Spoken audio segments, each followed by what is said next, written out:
योगी के डर से हो गई थी खामोश, जिहाद के लिए आई थी हिंदुस्तान। दिल्ली बेंगलुरु टारगेट पर थे।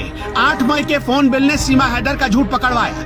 भारतीय टीवी पर बैठकर फूफी कोडवर्ड से पाकिस्तानी आकाओं को पहुंचाती थी मैसेज। गेटअप बदलने की मिली थी 1 साल तक ट्रेनिंग। 70,000 रुपए में खरीदा था फोन। पेशेवर लोगों ने किया था सीमा का मेकओवर। लखनऊ में पकड़ा गया सीमा के साथ आया जासूस।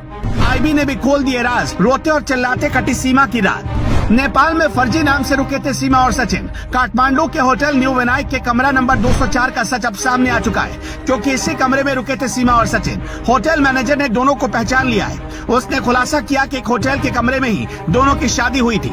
ये दोनों किसी मंदिर में नहीं गए थे, बल्कि होटल के बंद कमरे में दोनों ने शादी कर ली। होटल के रजिस्टर में इन्होंने अपना नाम कुछ अलग लिखवाया था। दोनों के हिंदू नाम थे। सीमा का असली प्लान भी अब एटीएस के समझ में आ चुका है। यकीन मानिए, अगर यूपी में योगी आदित्यनाथ की सरकार नहीं होती तो सीमा हैदर बहुत बड़ा कांड कर चुकी होती।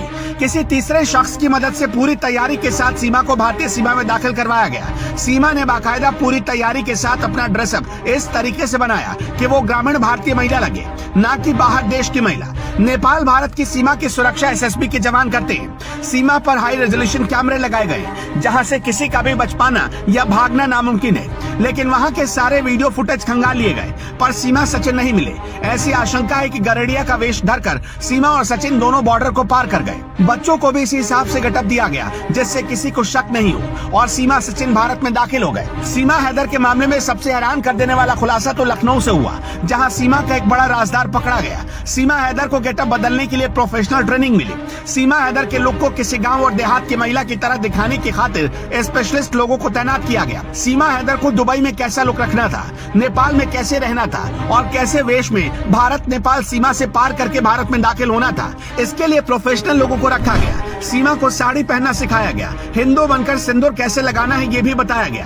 मीडिया सोर्स दावा कर रहे हैं कि सीमा को हर मौके पर कैसे गेटअप बदलना है, इसके लिए बाकायदा 1 साल तक ट्रेनिंग मिली। सीमा को दुबई कब पहुंचना है, दुबई से नेपाल कब जाना है, ये भी पहले से तय था। भारत आने से पहले सीमा ने 70,000 पाकिस्तानी रुपए में एक मोबाइल खरीदी थी। जरा सोच कर देखिए, गरीब महिला के पास ये फोन कहां से आए। यूपी एटीएस के अधिकारी ने सीमा हैदर से ये भी पूछा कि क्या तुम कोई कोडवर्ड का इस्तेमाल करती थी। पूछताछ में एटीएस ने सीमा हैदर से जब पूछा कि क्या उसने कभी फूफी या फल जैसे कोडवर्ड का इस्तेमाल किया था। आपको बताते चले कि पाकिस्तानी खुफिया एजेंसी आईएसआई के कामकाज की कोड लैंग्वेज में फूफी उस शख्स को कहा जाता है जो अपने देश की जानकारी आईएसआई तक भेजने का काम करता है। वहीं फल कोडवर्ड का इस्तेमाल रुपयों के संदर्भ में किया जाता है। यूपी एटीएस ने सीमा हैदर से ये भी पूछा कि तुम इतनी शुद्ध हिंदी कैसे बोल लेती हो, तुम्हें हिंदू रीति रिवाजों के बारे में कैसे पता चला।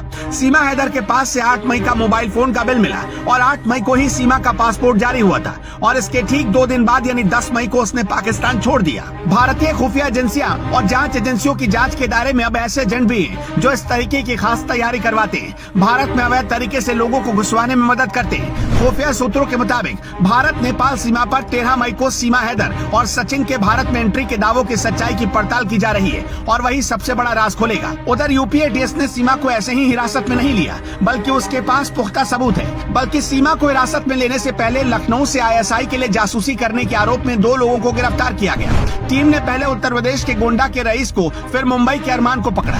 दोनों पर आरोप है कि ये लोग भारत की खुफिया जानकारियां पाकिस्तानी हैंडलर्स को पहुंचाते थे।